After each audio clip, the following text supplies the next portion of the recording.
नमस्ते बच्चों, कैसे हैं आप। आज मैं फिर उपस्थित हूँ आपके लिए एक नई कहानी लेकर के। प्यारे बच्चों, सुनार और लोहार की दुकान पास पास थी। दोनों की दीवार एक ही थी। सुनार की दुकान पर रोज़ नए नए गहने बनते और लोहार की दुकान पर रोज़ नए नए औजार बनते। सुनार के यहाँ भी सोने को तपाया जाता और फिर उसको आकार दे करके आग के द्वारा, लोहे के द्वारा, छन्नी के द्वारा, छोटी सी छन्नी के द्वारा उसको संवारा जाता। लोहे के यहाँ भी ऐसे था। लोहे को गर्म किया जाता, फिर उसको कूटा जाता और फिर उसको कोई ना कोई आकार दिया जाता। लोहे को जब कूटा जाता तो बहुत आवाज़ आती थी। कोई भी लोहा जब लोहे से टकराता तो आवाज़ आती थी। प्यारे बच्चों, एक दिन की बात है। रात के समय सोना और लोहा एक ही दीवार पर रखे थे। मतलब सुनार की दुकान की तरफ सोना और लोहार की दुकान की तरफ, जो लोहे की तरफ वाली दुकान थी, दीवार थी, उस तरफ रखे थे।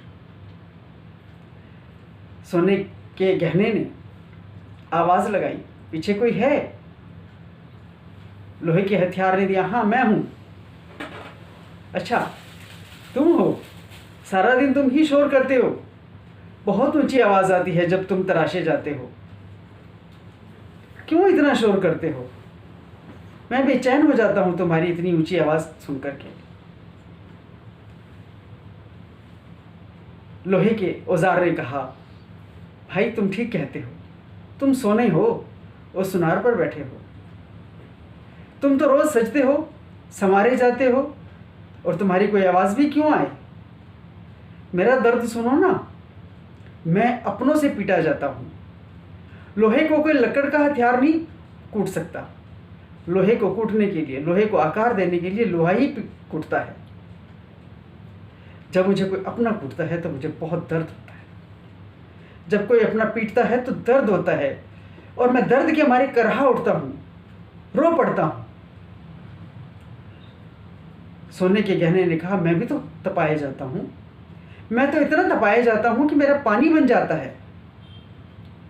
फिर मुझे ढाला जाता है सांचों में और फिर मुझे भी तो कुटा पिटा जाता है। मेरे लिए भी छेनी का प्रयोग किया जाता है, मेरे लिए भी हथौड़ी का प्रयोग किया जाता है।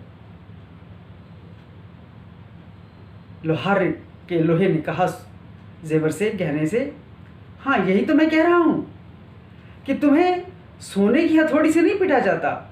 तुम्हें कोई अपना नहीं पीटता, तुम्हें कोई दूसरा पीटता है। लोहा पीटता है, इसलिए तुम उसको सह जाते हो। लेकिन मुझे देखो ना, मुझे तो अपना ही अंश पीटता है, इसलिए मुझे बहुत दर्द होता है। सोने ने कहा, आपने ठीक कहा। जब कोई अपना पीटता है, जब कोई अपना कूटता है, जब कोई अपना मारता है, कुछ दर्द देता है, तो वो दर्द बेइंतहा होता है। दूसरे के मारे गए दर्द को हम झेल जाते हैं क्योंकि वो बेगाना है, लेकिन वो तो अपना है। बहुत दर्द होता है। लेकिन एक बात और भी तो है लोहे भाई, कोई अपना कूटता है तो तुम्हें मजबूत बनाता है।